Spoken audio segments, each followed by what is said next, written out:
मित्रों, आज की प्रेस वार्ता में आप सभी का स्वागत है।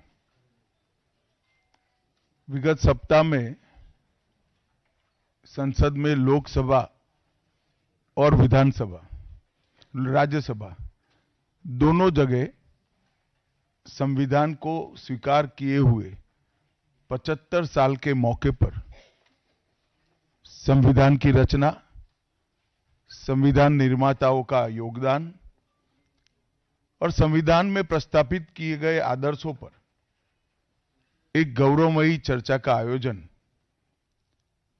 संसद के द्वारा किया गया। वो चर्चा में 75 साल की देश की गौरव यात्रा, विकास यात्रा और उपलब्धियों की भी चर्चा होनी थी। ये तो स्वाभाविक है कि जब लोकसभा में, राज्यसभा में पक्ष और विपक्ष होते हैं तो हर मुद्दे पर लोगों का नजरिया अलग अलग होता है, दलों का नजरिया अलग अलग होता है, वक्ताओं का नजरिया अलग अलग होता है। मगर संसद जैसे देश के सर्वोच्च लोकतांत्रिक फोरम में जब चर्चा होती है तब इसमें एक बात कॉमन होती है कि बात तथ्य के आधार पर होनी चाहिए और बात सत्य के आधार पर होनी चाहिए। कल से कांग्रेस पार्टी ने जिस तरह से तथ्यों को तोड़ मरोड़ कर रखने का प्रयास किया है, ये अत्यंत निंदनीय है और मैं इसकी निंदा करना चाहता हूं। ये क्यों हुआ? क्योंकि भारतीय जनता पार्टी के वक्ताओं ने संविधान पर, संविधान की रचना के मूल्यों पर और जब जब कांग्रेस या भारतीय जनता पार्टी का शासन रहा तब शासन ने संविधान के मूल्यों का किस तरह से मूल्यांकन किया, संरक्षण किया और संवर्धन किया, इस पर फैक्ट के साथ भारतीय जनता पार्टी के वक्ताओं ने अनेक उदाहरणों के साथ जनता के सामने विषय रखे और उसमें वो तय हो गया कि कांग्रेस पार्टी आंबेडकर जी विरोधी पार्टी है, कांग्रेस पार्टी आरक्षण विरोधी पार्टी है, कांग्रेस पार्टी संविधान विरोधी पार्टी है, कांग्रेस पार्टी ने सावरकर जी का भी अपमान किया, कांग्रेस पार्टी ने आपातकाल डालकर संविधान के सारे मूल्यों की धज्जियां उड़ा दी, नारी सम्मान को भी सालों तक दरकिनार किया, न्यायपालिका का हमेशा अपमान किया, सेना के शहीदों का अपमान किया और भारत की भूमि तक को संविधान तोड़कर विदेशी देशों को देने की हिमाकत कांग्रेस पार्टी के शासन में हुई। जब ये पूरा सत्य उजागर हो गया तब कल से कांग्रेस पार्टी ने फिर एक बार अपनी पुरानी पद्धति को आजमाते हुए बातों को तोड़ मरोड़ कर और सत्य को असत्य के कपड़े पहनाकर समाज में भ्रांति फैलाने का एक कुत्सित प्रयास किया है। संसद में जब चर्चा हो रही थी, ये सिद्ध हो गया कि बाबा साहेब आंबेडकर का कांग्रेस ने किस तरह से पुरजोश विरोध किया था। बाबा साहब के न रहने के बाद भी किस प्रकार से कांग्रेस ने बाबा साहब को हाशिए पर ढकेलने का प्रयास किया। जब संविधान सभा अपना काम कर चुकी, चुनाव हुआ 1951-52 में और 54 में, दोनों बार कांग्रेस ने बाबा साहब को हराने के लिए कोई कसर नहीं छोड़ी। यहां तक कि फ्रेंडली चुनाव होता है, स्पिरिट वाला चुनाव होता है, ऐसा चुनाव भी नहीं था। विशेष प्रयास किया गया और वो उनकी हार को सुनिश्चित किया गया। जहां तक भारत रत्न देने का सवाल है, कांग्रेस के नेताओं ने कई बार खुद ही अपने आप को भारत रत्न दिए हैं। 55 में नेहरू जी ने खुद को भारत रत्न दे दिया, 71 में इंदिरा जी ने खुद को भारत रत्न दे दिया और 1990 में बाबा साहब को भारत रत्न तब मिला जब कांग्रेस पार्टी सत्ता में नहीं रही और भारतीय जनता पार्टी के समर्थन वाली सरकार थी। 1990 तक कांग्रेस पार्टी बाबा साहब को भारत रत्न न मिले इसका बड़े जतन से प्रयास करती रही, यहां तक कि बाबा साहब की जयंती को भी 100वीं जयंती को भी मनाने का मना ही कर दिया गया। नेहरू जी की आंबेडकर जी के प्रति नफरत जग जाहिर है। नेहरू जी की खुद की किताब selected works of Jawaharlal Nehru second series volume 16 इसके भाग 2 की पृष्ठ संख्या 532 पर एक पत्र का उल्लेख है, जब बीसी राव ने नेहरू जी को पत्र लिखकर कहा कि अंबेडकर जी मंत्रिमंडल से इस्तीफा देकर जाने का मन बना रहे हैं, तब नेहरू जी का ये जवाब था, अंबेडकर के जाने से मंत्रिमंडल में कोई फर्क नहीं पड़ने वाला है। अंबेडकर जी के महान योगदान का मूल्यांकन जवाहरलाल जी किस तरह से करते थे, इससे बड़ा कोई उदाहरण नहीं हो सकता। जब पंडित जी की एक और किताब को पढ़ते हैं, लेटर टू चीफ मिनिस्टर में एक उल्लेख है, बंबई के मेयर ने एक पत्र में बाबा साहब के अंबेडकर के जन्मस्थान मऊ में उनका स्मारक बनाना चाहिए ऐसा सुझाव दिया। 18 जून 1959 को पंडित जी ने कहा, सरकार के लिए स्मारक स्थापित करना बिल्कुल सामान्य बात नहीं होगी, आमतौर पर स्मारक निजी पहल से किया जाता है। अपने परिवार के चाहे कोई भी सदस्य हो, नेहरू जी हो, इंदिरा जी हो, संजय गांधी हो, राजीव गांधी हो, कई सारे लोगों के लाखों स्मारक देश के अंदर बनाने वाले परिवार के मुखिया कहते हैं कि आमतौर पर निजी पहल पर स्मारक बनाया जाता है, क्योंकि ये स्मारक B.R. आंबेडकर जी का था। मित्रों, जब एक दूसरा उदाहरण मैं देना चाहता हूं, एक सर्वदलीय मंत्रिमंडल पहली देश की कैबिनेट बनी जिसमें बाबा साहेब आंबेडकर भी सदस्य थे, नेहरू जी प्रधानमंत्री थे।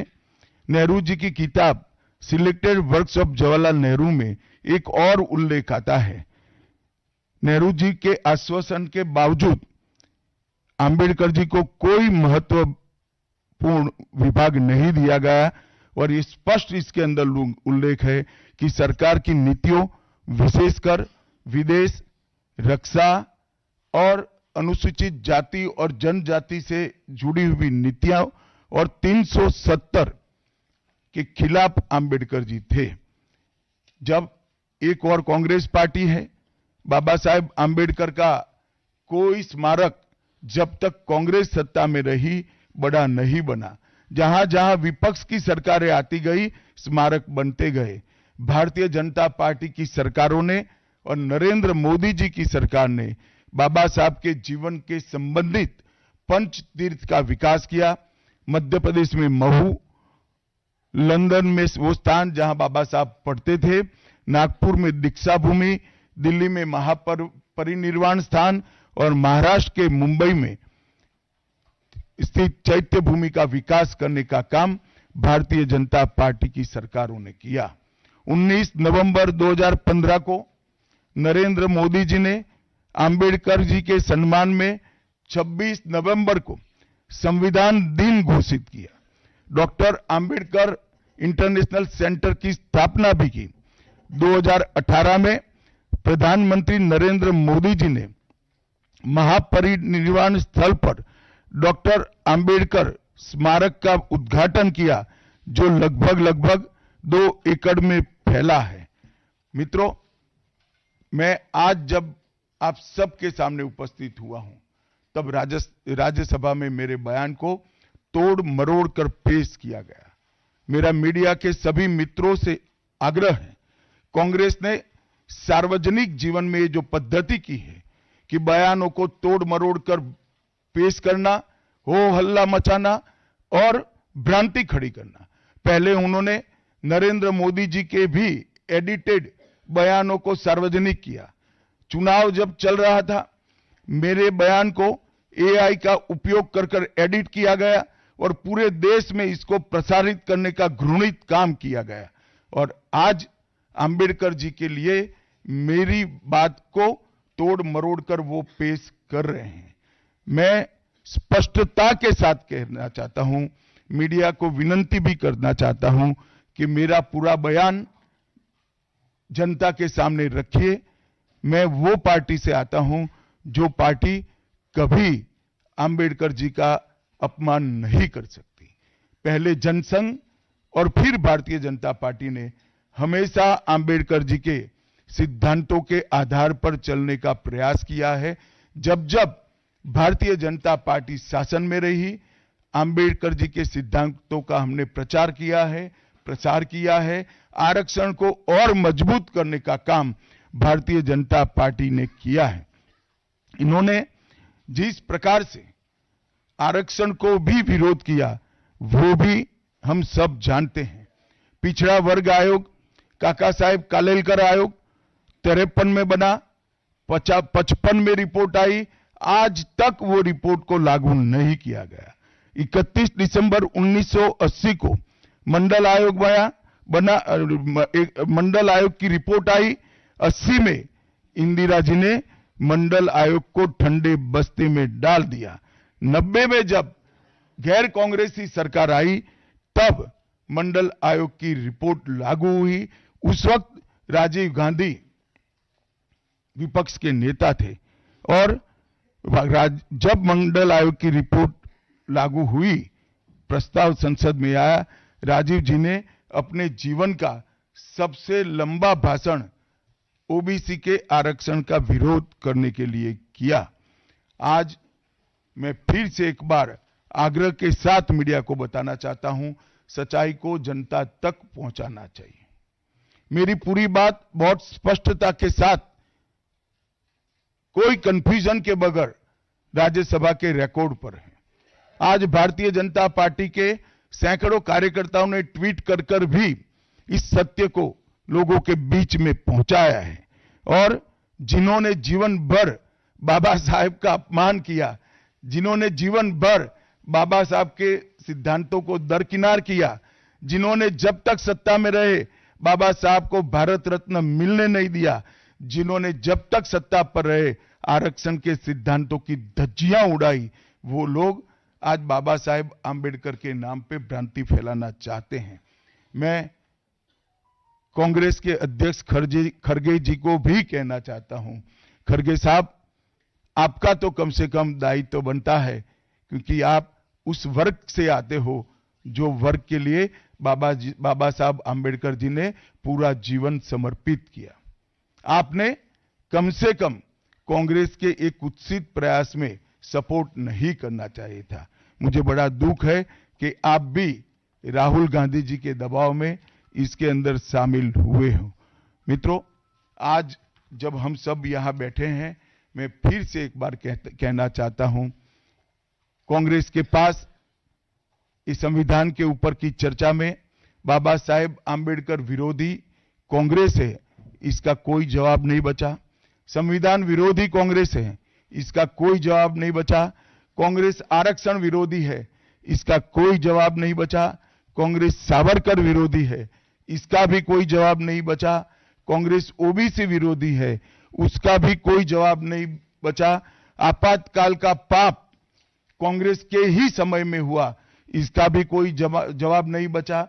नारी सम्मान का विरोध भी कांग्रेस ने ही किया, वो प्रस्तापित हो गया। न्यायपालिका का अपमान ही कांग्रेस ने ही किया, वो भी प्रस्तापित हो गया। भारत की भूमि को भी संविधान को दरकिनार कर विदेश को सौंपने का पाप भी कांग्रेस ने ही किया, ये भी प्रस्तापित हो गया। तब फिर से एक बार चिर परिचित अपनी पुरानी नीति पर कांग्रेस आई है और उन्होंने मेरे बयान को तोड़ मरोड़ कर आधा ही दिखाकर जनता के सामने रखना और भ्रांति फैलाने का प्रयास किया है। कृपया मेरा पूरा बयान आप सभी लोग जनता तक पहुंचाइए तो दूध का दूध और पानी का पानी हो जाएगा। मैं उस पार्टी से आता हूं, उस संस्कृति से आता हूं जो स्वप्न में भी बाबा साहब के विचारों का या बाबा साहब के स्वयं का अपमान नहीं कर सकते। हम जानते हैं कि देश के वंचितों को न्याय दिलाने के लिए और देश के लोकतंत्र की नींव को इतनी हो पाए। और मैं फिर से एक बार कांग्रेस के ये कुत्सित प्रयासों की घोर निंदा करता हूं और जो संविधान पर दोनों सदनों में चर्चा हुई, कम से कम भारतीय जनता पार्टी की ओर से चर्चा का स्तर मेंटेन करने का पूरा प्रयास किया गया था, विषय पर बोलने का आग्रह किया गया था और तथ्य के साथ बोलने का आग्रह भी हमारे सारे वक्ताओं ने किया था। वो सारे प्रयास पर कांग्रेस ने पानी फिरा है और मैं मानता हूं कि देश की जनता इसके इस प्रयास को भी जानती है, उनकी मानसिकता को भी जानती है और उनकी कार्य संस्कृति को भी जानती है। धन्यवाद। रविंदर जी।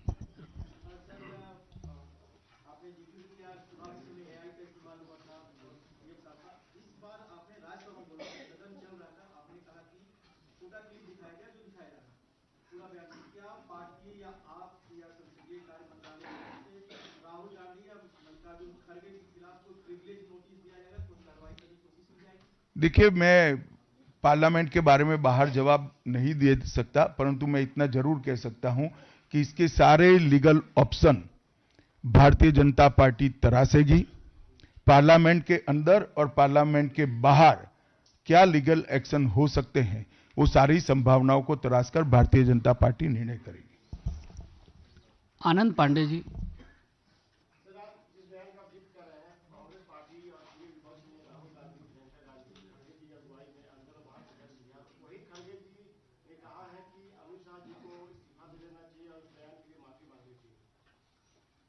खड़गे जी मेरा इस्तीफा मांग रहे हैं, इनको आनंद होता है तो शायद मैं दे भी दूं, मगर इससे इनकी समस्या का अंत नहीं है। अभी 15 साल तक कम से कम उनको वही जगह पे बैठना है जहां वो बैठे हैं।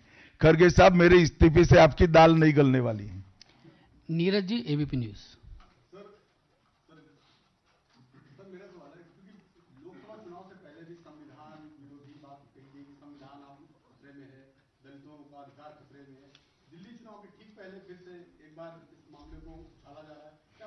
नीरज जी, आप भूल रहे हैं बीच में हरियाणा और महाराष्ट्र का चुनाव हो गया है और उन्होंने लहराया हुआ संविधान अंदर से कोरा था।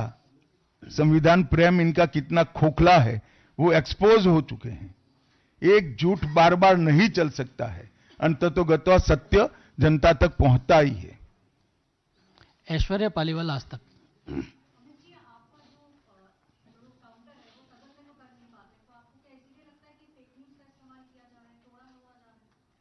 नहीं, सिर्फ मुझ पर नहीं, कई बार प्रधानमंत्री जी के लिए भी इस प्रकार के प्रयास किए, चुनाव के वक्त मेरे लिए भी किया था, फिर से एक बार कर रहे हैं। मगर मैं इसीलिए आज आप सबके सामने आया हूं। सार्वजनिक जीवन में आपका भी दायित्व है कि क्षीर नीर करने में जनता का मदद करिए, दूध का दूध और पानी का पानी करने में जनता को मदद करिए। मुझे आनंद होता अगर मेरे भाषण के मुद्दों के तथ्यों को वो चैलेंज देते। तथ्य पर चैलेंज देने के लिए कुछ नहीं है।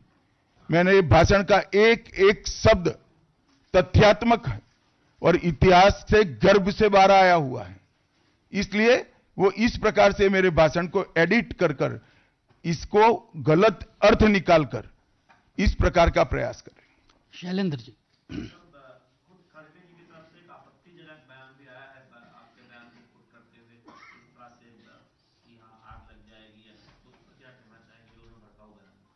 मुझे लगता है आप मेरी प्रेस को अच्छे से कवर करिए, कुछ नहीं होगा।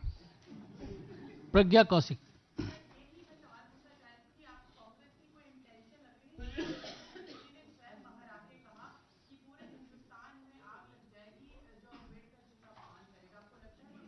उनका इंटेंशन क्या है इसके डिटेल में मैं जाना नहीं चाहता, परंतु मैं इतना जानता हूं कि अब कांग्रेस को जनता जान गई है। एक ही प्रकार से झूठ और भ्रम बार बार जनता मानती नहीं है। विकास भदौरिया।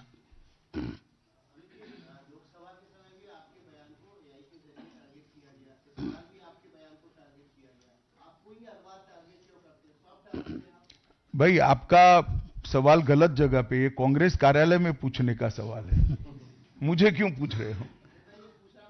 यतेंद्र जी, यतेंद्र।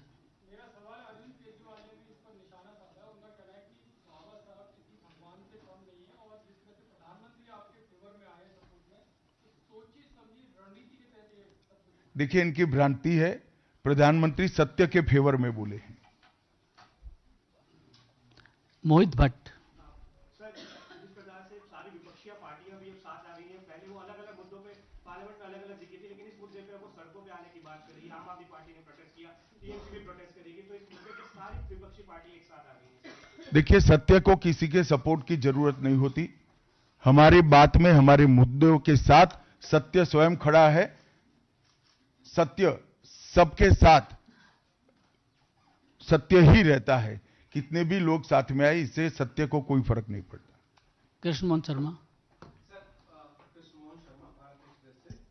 आज एक बहुत आश्चर्यजनक बात ये हुई कि लोग कभी कहते थे कि मैं संविधान को नहीं मानता, मैं एनार्किस्ट हूं, मुझे जनता ने संविधान के लिए नहीं अरविंद केजरीवाल को वोट दिया है, वो भी आपकी आलोचना कर रहे थे और कह रहे थे कि बाबा साहब भीमराव अम्बेडकर का बड़ा अपमान किया। चलो, कम से कम मेरे कारण अरविंद केजरीवाल जी संविधान का और बाबा साहब का सम्मान करने लगे, वो आनंद का विषय है। संजय जी। सर, आपका भाषण सभी ने देखा था, सुना था, उस समय कोई सी चीज सामने नहीं आई थी, लेकिन उसके बाद से जैसे जब आपकी स्पीच जब खत्म हो गई, जब बाहर निकले, उसके बाद में सोशल मीडिया पर जिस तरीके से एक के बाद चीजें आने लगी, उस समय आपको लगा था कि सीधे आप ही पर अटैक कर रहे हैं। शायद आप भूल रहे हैं कि राज्यसभा में श्री राहुल गांधी नहीं बैठते हैं।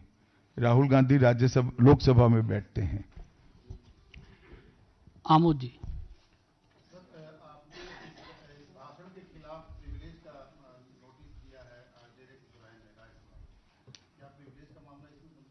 मुझे क्या मालूम, हो तो स्पीकर साहब ने तय करना पड़ेगा, सभापति जी तय करेंगे। मोहित, सॉरी, अमित। सर, खड़गे जी ने ये भी कहा कि आपको लगातार डिफेंड किया गया था टीएमसी उसके भी इस बयान के बाद, और देश में जगह-जगह लोगों में गुस्सा है। मुझे लगता है कि खड़गे जी ने आत्मनिरीक्षण करने की जरूरत है। वो जो कर रहे हैं, इसके प्रति गुस्सा है या मेरे बयान के प्रति, वो उनको थोड़े दिन में मालूम पड़ जाएगा। आप पूछना चाहते हैं?